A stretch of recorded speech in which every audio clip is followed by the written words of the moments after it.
thing about this is I get to leave and I'm not in anybody's food chain in the room. That's the coolest thing about this. There's a scoreboard that exists, and the scoreboard looks like this.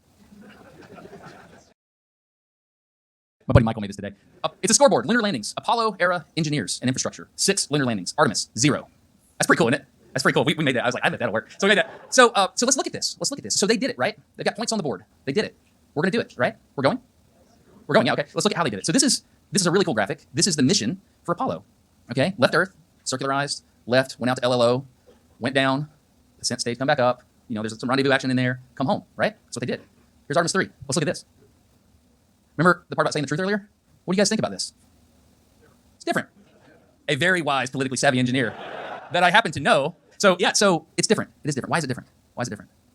Okay, so let's zoom in on this one thing. Again, I'm going to leave the room. I can do that. You have to deal with this. So this is the orbit around the moon. It's not a low lunar orbit. It's NRHO, near rectilinear halo orbit. Have you guys researched NRHO? Have you looked into it? Do you know why we're doing it? Do you know why we're doing NRHO? Line of sight with the Earth. Okay, so gateway. I know the reason.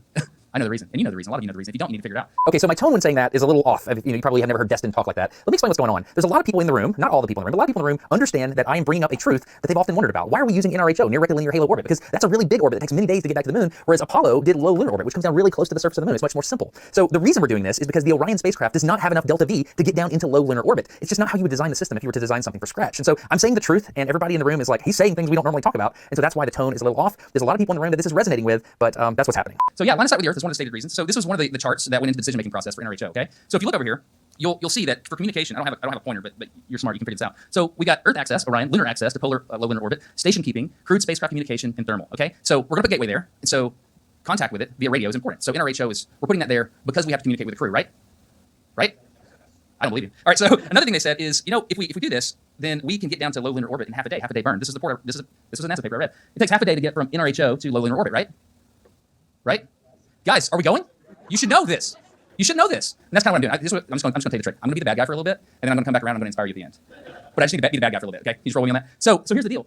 This paper, which was used for justification to select NRHO, said it takes half a day to get from NRHO to LLO, right? What's the period time of NRHO?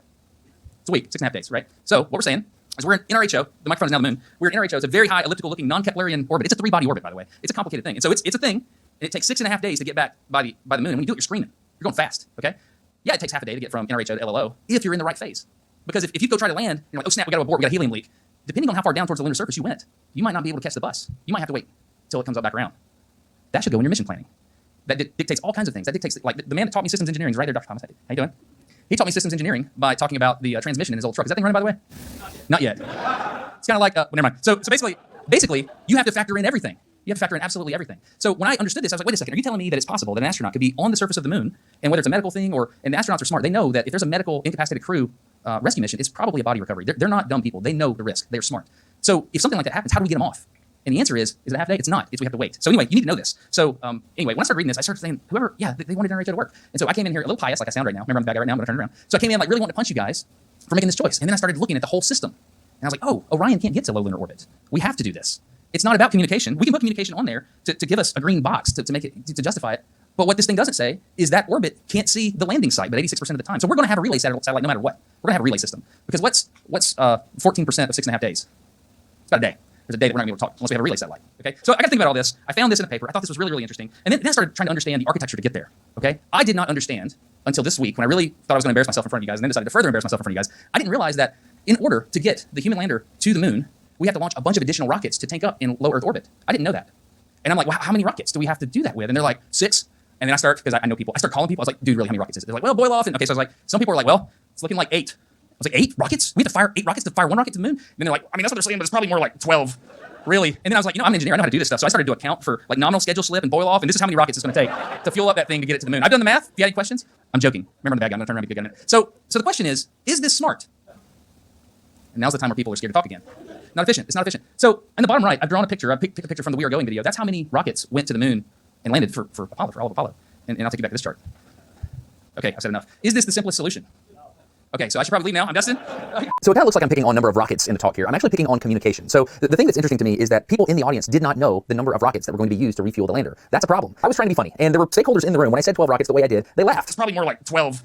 There are others that weren't laughing. Here's the deal. People didn't know the answer to this question. Shortly after delivering this talk, we saw an answer to this question. This article came out. Someone at NASA said it's going to take at least 15. So we at least have a baseline now. We have a floor. It could be more than that. It's at least 15. We still don't know the answer to how many rockets it's going to take to fuel that thing up. And I would submit to you that that's a problem. This is indicative of a communication problem. The fact that we have this very complex architecture and we don't know the exact answer to such a big question is pretty damning, because if we don't know such a simple answer to a big question, what does that say about the little things? Like when my grandfather was sipping coffee out of this mug down the road, they had quarterly reports on every little component of what was going on, down to the pressure transducers at some subcontractor at a small plant somewhere in America. They knew what was going to happen, because the more complex a system is, the more communication you need to make it work. Saturn V quarterly film report number 7. Saturn V quarterly film report number 9. I think there's a problem, because right now we are 2 years out from this launch and we don't know the number of rockets. I don't think that means we're going to launch this thing in 2 years. I'm just saying that. That's where I'm at as an engineer. It's time to be honest. As engineers, we are not known to be effective communicators. That's just not a strong suit of an engineer. It is time to lay out and systematize the communication so that every organization that's involved knows far more information than they need, and we have actual targets and dates that are actionable, and they don't depend on a miracle in technological innovation occurring at some point on the Gantt chart. We actually have actionable things that have to happen in certain timeframes, and if something doesn't happen, a critical technology isn't developed, we communicate that there's a schedule slip to everyone. The fact that it still says 2 years to this launch tells me that we have a communication issue,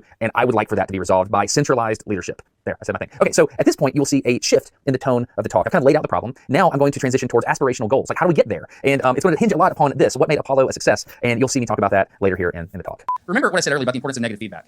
I am but a simple redneck Alabama engineer, okay? But for real, here's the deal. We're going. We've selected this architecture. So how do we make it work? I'm going to accept the contracts are written. We have European partners that are building the first node for Gateway. I'm going to accept it right now. Let's say everybody in the room accepts it. We're going. We're going to be unified, and we're going to make it happen. Now, what do you do with that information? What do you do with that information? I think the key is to learn lessons from the past, okay? Who is this person? Joseph Shea. He's a very, very important person. And this story I'm going to tell you is sad. Joseph Shea is sitting in a meeting here in the 60s in a presentation. If you're in the aerospace industry, you're in meetings all day long. That's what you do, right? That's what this guy's doing right now. Who are these people? Apollo 1. Yeah, there's a high school here in Huntsville named Grissom, after the gentleman on the left there. So these astronauts were getting ready for Apollo 1, and they knew there were problems with the capsule. They knew this. And the engineer team knew there were problems with the capsule, and everybody was working feverishly to figure it out. Everybody was trying to figure this out. And then on January 27th, 1967, a travesty happened. There was an accident on the pad. The capsule burned because they were in a 100% oxygen environment. A flame started by Gus Grissom's seat. They died. I remember being at a family get-together years ago. My grandfather, worked over at NASA, and I remember hearing the old-timers talk about that fire with deep sadness and reverence. And it occurred to me that something changed about NASA in that moment. Like, it changed. In the middle of Apollo, things were going like so fast. Something changed. As a joke, I did not know this, and I'm just telling you this not to bring the room down, but I just want you to know that this happened. As a joke, before, at the end of one of the meetings, the Apollo astronauts, they talked to the photographer, like, hey, we got to do one more joke. We're gonna play a joke on Shea. So we want a picture of us with praying hands around our capsule, and we want to say, and they said down there, on the note, they said, it isn't that we don't trust you, Joe, but this time we decided to go over your head. They were jokingly saying, we all know there's problems here, and we're just, we're not feeling good about it. At the same time, to be clear, the Apollo astronauts, these gentlemen, they knew the risk, and they didn't say something to the point where they're like, we got to fix it. I don't know what happened. All I know is that an engineering mistake happened, and it wasn't caught, and that's going to happen because we're humans and we're imperfect. But when that happened, what I do know is NASA changed completely. The way they did things, like there were conversations that happened, and I'll go through that here in a minute. So here's what I think about. You guys like movies? Back to the Future, it's pretty good, right? Marty McFly, it's great. One of the cool things about those time travel movies is they'll go back in time and they're like, oh man, I can't change things because of how crazily I will influence the timeline of the future. Like if I move this bottle and the wrong person, whatever, like I might not even be born. Like it's so, these little changes have monumental impacts, right? By the way, a really good time travel movie, if you haven't watched it, Primer, really good. You've never heard of it. Budget for that movie was $7,000. Watch Primer, it's amazing. Great plot. So these time travel movies, they can teach us something, right? So why do we not realize that we have that much control over the future now? Like right now, you have that much control over the future as you're sitting there. Oh man, if I were just to send this email and say this thing in a compelling way and impact the way the program reviews go, and CDR's coming up, if I could just get them to understand that Equalist needs to blah, blah, blah. Why don't we have that level of gravitas to what we think about now? I just think that's cool, something to think about. Has anybody ever heard this document? Don't raise your hand. So does everybody remember the scoreboard earlier? Okay, so if I'm not mistaken, this room is full of people that are industry leaders that are in charge of taking humans back to the moon. Okay, in your head, don't raise your hand, in your head, answer the following question. Have I read NASA SP-287? The title of the document is, What Made Apollo a Success? Have you read it? And if you have not read it, I'm not joking about this, shame on you. Seriously. You have a whole generation of engineers that did the coolest thing engineering humans have ever done, and they gave you the playbook. They wrote it. All you gotta do is read it. I read it. I'm not even in your food chain. I read this thing. Granted, I read it really, really fast so I could say I read it for effect. But I read it, and I made highlighting things in here. I want to go through some of this with you. Imagine the scoreboard. You've got the people that actually went to the moon. If they handed you the playbook, and they're like, hey, this is how you do it. This is the key. It seems pretty important. This exists. And it's crazy that you don't know that if you don't know that this exists. Okay, it's really fun to read, by the way. So it's written by several people that were over different things like trajectory calculations. Gene Kranz writes a section. It's a lot of really good stuff. But let's just read some of them. Of course, the way we got this job done was with meetings. Big meetings, little meetings, hundreds of meetings. The thing we always tried to do in these meetings was to encourage everyone, no matter how shy, to speak out. Hopefully, but not always, without being subjected to ridicule. We wanted to make sure we had not overlooked any legitimate input. That's how you feel now. but I don't know, a lot of people are scared to talk today. It seems like they might have had a little different culture. All right, so spacecraft design. I thought this was interesting. So it talks about how a spacecraft, designing it, you have elements of missiles and aircraft. I've never designed a spacecraft, but I've worked with both aircraft and missile design. So I feel like I kind of get that. It says, and this is key, please hear this. This is the key to how to build your spacecraft. Build it simple, and then double up on as many components or systems so that if one fails, the other will take over. Examples are ablative thrust chambers that don't require regenerative cooling, hypergolic propellants that don't require ignition source, 3 fuel cells, and it goes on and on. I was kind of blown away to learn that the ascent stage in the current design does not use hypergolic propellants. That blew my mind. I was like, wait, so we're going up there, we gotta